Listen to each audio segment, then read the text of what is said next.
할렐루야. 오늘은 3월 29일 화요일 사순절 24일째를 맞이하는 날입니다. 이 사순절 기간 그 어느 해보다도 우리를 향한 예수님의 뜨거운 사랑 그리고 십자가의 고난을 깊이 깨닫고 또 체험하는 여러분 모두가 되시기를 바랍니다. 기도하겠습니다. 우리를 너무나도 사랑하시어서 독생자 아들 예수 그리스도를 이 땅 가운데 보내어 주신 하나님의 풍성하신 사랑과 신묘막측하신 은혜 앞에 감사와 찬송과 영광을 올려드립니다. 오 주님, 이 아침 저희들을 또다시 은혜의 생수의 강가로 불러 모아주셨사오니 성령 하나님 내주하여 주셔서 우리에게 들려주시는 하나님이 귀한 말씀을 깨닫고 삶 속에 순종하며 열매 맺게 하여 주시옵소서. 예수님의 이름으로 기도하옵나이다. 아멘. 오늘 말씀은 누가복음 23장 6절에서 12절까지의 말씀입니다. 24일째 우리 40일 묵상집 24일째 날짜 보시면 되겠습니다. 누가복음 23장 6절에서 12절까지의 말씀 보시겠습니다. 이 말을 들은 빌라도는 이 사람이 갈릴리 사람이냐고 물었습니다. 빌라도는 예수께서 헤롯의 관할에 속한 것을 알고 때마침 예루살렘에 와 있던 헤롯에게 예수를 보냈습니다.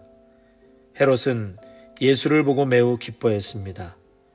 그는 오래전부터 예수를 만나고 싶었습니다. 헤롯은 예수에 대한 소문을 듣고 있었고 예수께서 어떤 기적 행하는 것을 보고 싶었기 때문입니다.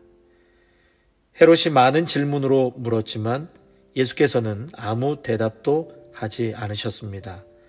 대제사장들과 율법학자들은 곁에 서서 예수를 격렬하게 고소했습니다. 그러자 헤롯과 그의 군인들은 예수를 조롱하고 모욕했습니다.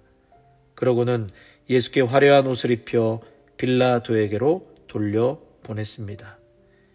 헤롯과 빌라도가 전에는 원수처럼 지냈으나 바로 그날에 서로 친구가 됐습니다.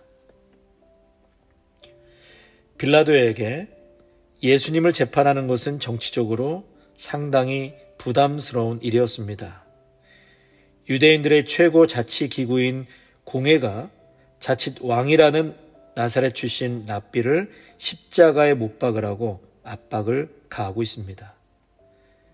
그것도 유대인들이 예루살렘에 많이 몰려 정치적으로 아주 민감한 시기에 딱히 답이 없는 골치 아픈 문제를 만난 것이었습니다. 재판의 대상은 최근 3년 동안 유대 전역에서 대중들의 큰 관심과 주목을 받는 나사렛 사람 예수입니다. 빌라도가 볼 때 예수는 분명 결백하지만 그가 스스로를 왕이라고 주장했다는 것이 마음에 걸렸습니다. 그를 그냥 풀어주었다가는 빌라도 자신이 로마 황제에게 불충했다는 오명을 뒤집어쓰게 될 수도 있기 때문이었습니다. 이처럼 예수님의 재판은 빌라도에게 상당히 난감한 사례였습니다. 빌라도는 나름대로 머리를 씁니다. 예수가 갈릴리 사람인 것을 확인하고 마침 유월절을 지키기 위해 예루살렘에 머물던 헤롯에게 예수님을 보내버립니다. 이는 그간 앙숙으로 지냈던 헤롯을 배려하는 정치적 제스처이면서 딱히 답이 없는 골치 아픈 유대사회 내부의 문제를 헤롯에게 돌리고 가능하면 자신은 이 문제로부터 거리를 두고자 하는 노림수로 보입니다. 빌라도가 자신에게 예수를 보냈다는 소식을 듣고 헤롯은 기뻐했습니다. 그런데 헤롯이 예수님을 만나는 일에 대해 기뻐했던 이유에 대해 좀 더 생각해 볼 필요가 있습니다. 그가 기뻐했던 것은 예수님과의 인격적 만남을 기대했기 때문이 아니었습니다. 예수의 가르침에 대해 심각하고 진지하게 고민하고 있었기 때문도 아니었습니다. 헤롯은 그저 들은 소문대로 예수가 기적을 행하는지를 직접 보고 싶었는데 마침 그 기회가 찾아온 것으로 인해 기뻐한 것이었습니다. 그런데 예수님을 기뻐하는 이런 잘못된 동기가 그저 헤롯에게서만 발견되는 것일까요? 안타깝게도 오늘날 역시 적지 않은 사람들이 예수님에 대해 헤롯과 유사한 성격에 관심을 두는 것 같습니다.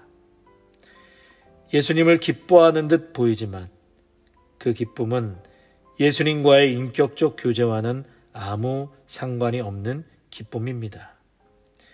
예수님이 어떤 분인가에 대해서나 주님이 가르치신 말씀에 관해서는 관심이 없고 당장 눈에 보이고 손에 잡히는 어떤 체험, 기적, 문제 해결에만 관심이 온통 쏠려 있습니다. 지금이나 예수님의 공생애 때나 많은 사람들이 예수님을 만나기를 소원합니다. 헤롯도 그들 중 한 명이었습니다. 하지만 예수님을 만나고 싶어하는 헤롯의 열망이 그를 참된 믿음으로 이끌지 못했습니다. 사실 헤롯이 원했던 것은 일종의 종교적 유흥이었습니다. 헤롯은 그에게 경이로운 볼거리를 제공해 주기를 기대했습니다. 그러나 예수님이 아무 기적을 베풀지 않자 헤롯은 그의 결박함을 알면서도 그를 조롱하고 모욕했습니다.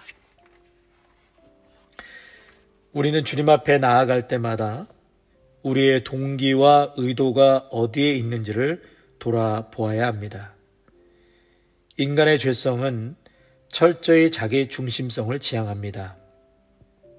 그렇기에 설사 우리가 헤롯과 똑같은 형태로 기적을 추구하지는 않는다고 해도 여전히 자신의 목적과 야망을 위해서 예수님께 관심을 보이는 일이 얼마든지 가능합니다. 그런데 문제는 우리가 헤롯처럼 흥미나 열망, 호기심에 사로잡혀 눈에 보이는 기적과 나 자신의 목적만을 쫓는다면 그것은 우리를 참된 신앙으로 이끌지 못한다는 사실입니다. 여러분은 예수님에게 관심을 두는 참된 동기가 과연 무엇입니까? 예수님이 가져다 줄 것이라 기대하는 어떤 기적과 문제 해결이 있습니까? 아니면 예수 그리스도 자신입니까? 오늘 우리 안에 헤롯과 같은 모습은 없는지 스스로를 돌아보시기 바랍니다. 우리가 예수님께 관심을 보이고 예수님을 찾고 기뻐하는 그 이유가 무엇인지를 한번 솔직히 점검해 보시기를 바랍니다. 찬송가 135장 어저께나 오늘이나 찬송가 135장입니다. 1절과 2절만 찬양하겠습니다. 어저께나 오늘이나 어느 때든지 영원토록 변함없는 거룩한 말씀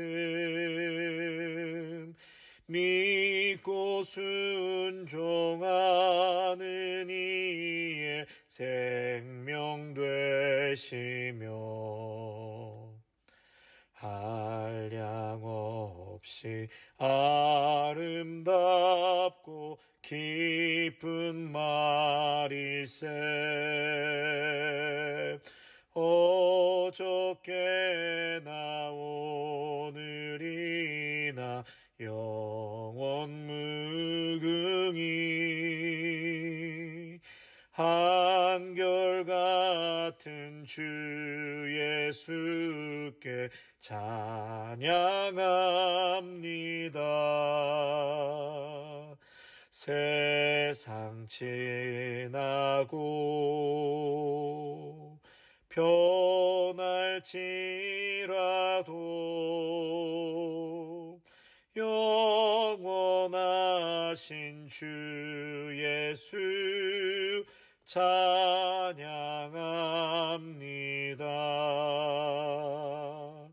풍랑이는 바다 위로 걸어오시고 갈릴리의 험한 풍파 잔잔케 하고 겟세마네 동산에서 우리여 위하여 풍랑이는 바다 위로 걸어오시고 갈릴리의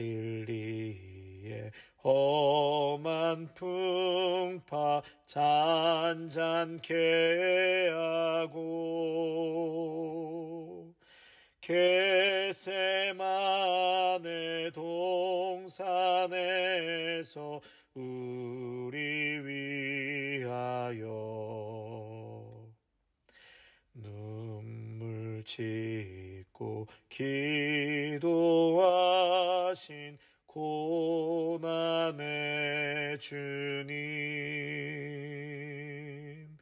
어저께나 오늘이나 영원 무궁히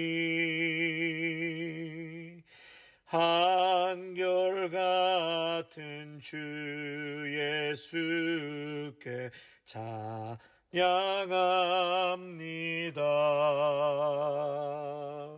세상 지나고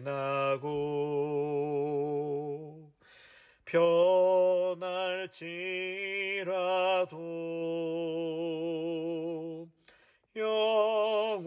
영원하신 주 예수 찬양합니다.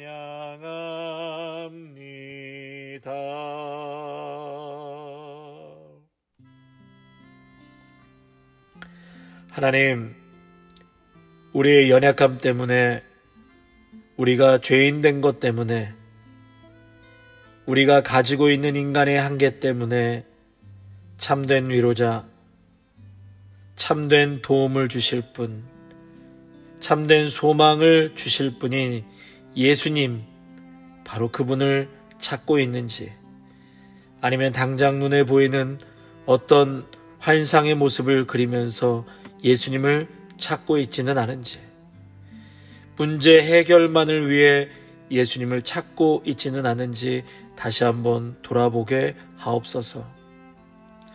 헤롯과 같은 마음이 우리에게 있다면 성령의 역사함으로 인하여 제거되게 하시고 우리의 소망 되시는 영원한 구세주 예수님을 바라보게 하옵소서. 자기 중심성을 지향하는 것이 연약한 우리의 모습입니다. 타자 중심으로 살아가신 우리 예수님을 본받아 나와 내 자녀와 내 가정을 넘어서서 교회를 사랑하고 이웃을 위해 헌신하고 수고하는 믿음의 성도들이 되게 하옵소서. 예수님의 이름으로 기도하옵나이다. 아멘. 이제는 우리를 구원하시기 위하여 십자가에 못 박혀 죽으신 예수 그리스도의 은혜와 하나님 아버지의 무한하신 사랑하심과 성령의 충만하심과 교통하심이 오직 예수 그리스도 자체만으로 감사하고 기뻐하고 충분합니다 라는 고백이 오늘 우리의 고백이 되어지기를 간절히 열망하며 나아가는 믿음의 성도들과 가정과 일터와 자녀 위에 아름다운 교회 위에 이제로부터 영원토록 함께 하시기를 간절히 축원하옵나이다. 아멘.